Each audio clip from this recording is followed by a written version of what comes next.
ओम शांती। आज 2/4/2026 चे साकार मुरलीचे सद्गुरुवारचे महावाक्य आहे। आज बाबा सांगतात, बाबांची ही आश्चर्यजनक दुकान आहे, ज्या दुकानात आत्म्यास आवश्यक असलेल्या सर्व विभिन्न सामान वस्तू मिळतात आणि या दुकानाचे तुम्ही मालक आहात। आजचा प्रश्न आहे, या आश्चर्यजनक दुकानाची नक्कल कुणीही करू शकत नाही, कारण काय? उत्तर, या दुकानाची नकल कुणीही करू शकत नाही, कारण इथे स्वतः सर्व खजानांचा भंडार स्वतः शिवबाबा आहे। ज्ञानाचा, सुखाचा, शांतीचा, पवित्रतेचा, सर्व गोष्टींचा सागर आहे। ज्याला जे हवे आहे ते प्राप्त होते।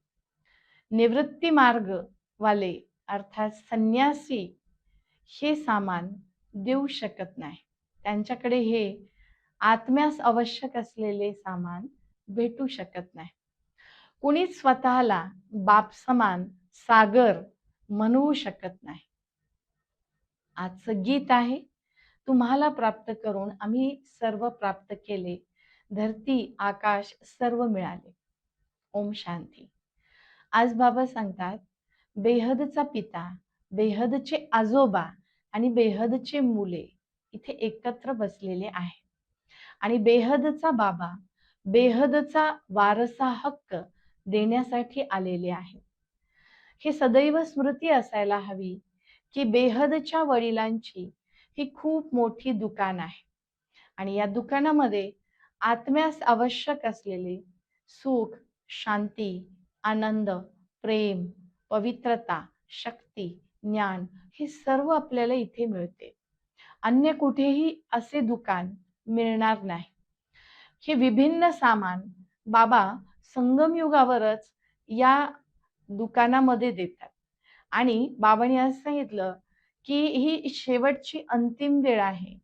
सर्वजण हदमध्ये अर्थात तात्पुरत्या प्राप्तीमध्ये फसलेले आहेत, परंतु शिवबाबा या हद अर्थात लिमिटेड अशा वस्तूंमध्ये, वैभवांमध्ये फसण्यापेक्षा उपराम होऊन आत्म्यास आवश्यक असलेले सामान, बेहदची प्राप्ती करून घेण्याचं मत शिवबाबा आपल्याला सांगतात। म्हणून बाबा सांगतात की बाबांच्या या सर्व सामानावर तुम्ही मालक आहात, तुमचा अधिकार आहे। 84 जन्माचा फेरा आपण फिरत आलो।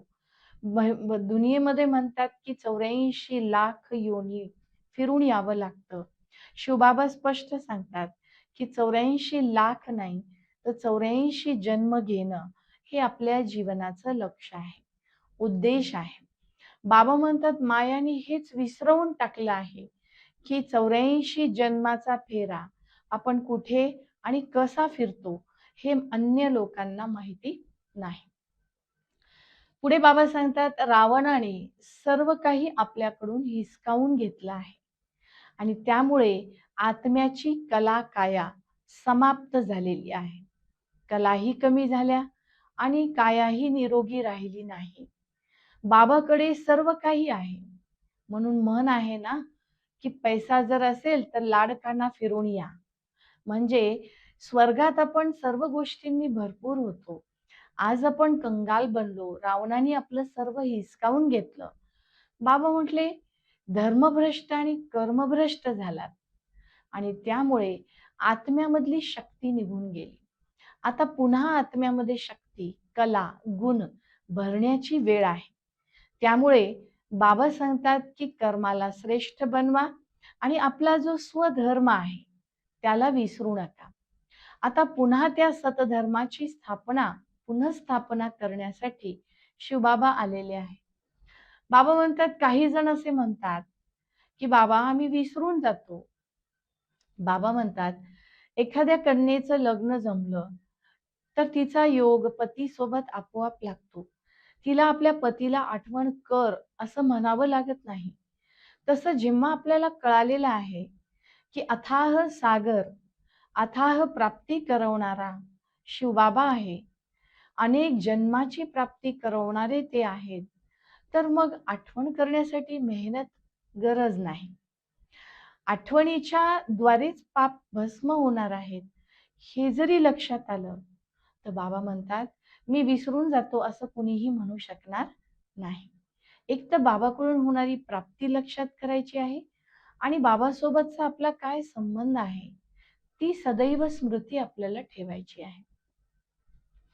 बाबा म्हणतात भक्तीमध्ये तीर्थयात्रा, गंगा स्नान हे सर्व करत आलो, परंतु आत्म्याची कला उतरत आल्या. आत्म्याची उन्नत अवस्था नाही झाली, आत्म्याचं पतन झालं आणि त्यामुळेच फलाना मोक्षमध्ये गेला, फलाण्याला मुक्ती प्राप्त झाली, हे सर्व खोटे आहे. बाबा म्हटले सर्वच जण पुनर्जन्म घेत घेत उतरत आलेले आहेत आणि ही अंतिम वेळ आहे. आता पुन्हा संपूर्ण निर्विकारी बनायचं आहे आणि पवित्र दुनियेमध्ये जाण्याची तयारी करायची आहे.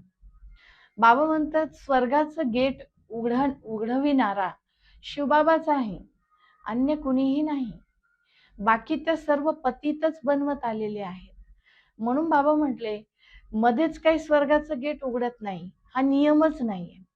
शिवबाबा जेव्हा धर्तीवर येतात तेव्हा स्वर्गामध्ये जाण्याचा दरवाजा उघडला जातो आणि आपण योग्य बनतो सतयुगामध्ये जाण्याच्या लायक बनू शकतो.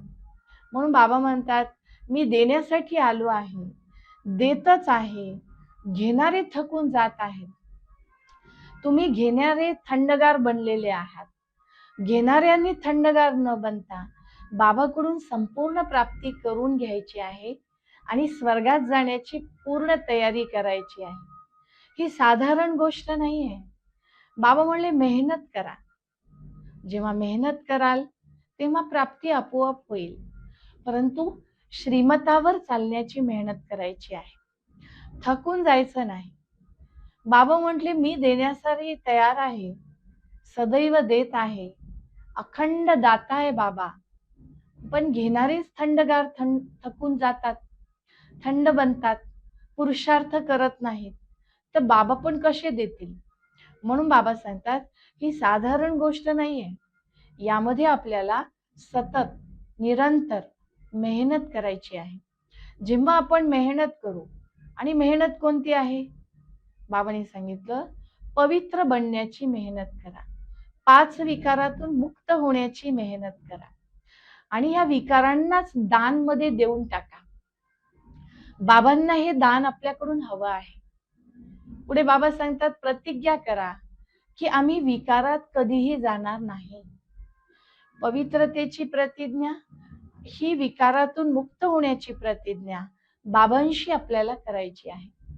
बाबा म्हणतात प्रतिज्ञा केली, पण काही मुले काही दिवसानंतर आपली प्रतिज्ञाच विसरून जातात. म्हणून बाबा म्हणतात हाताने कर्म करा आणि काम धंदा करता करता मला आठवण करा. आठवणीची यात्रा सतत ठेवा. आठवणीची यात्रा जर नाही विसरली तर 5 विकार आपोआपच संपून जातील. बाबा म्हणतात तुम्हाला मी रोज तरावटी माल देतो, ताजा माल, शक्तिशाली माल देतो आणि त्यामुळे तुम्ही सदैव या ज्ञानाचा माल घ्या आणि धारण करा. लक्ष्मीनारायणासारखे गोड बनण्याचा पुरुषार्थ करा. गोड अर्थात वृत्ती, दृष्टी, कृती सर्व काही श्रेष्ठ, महान.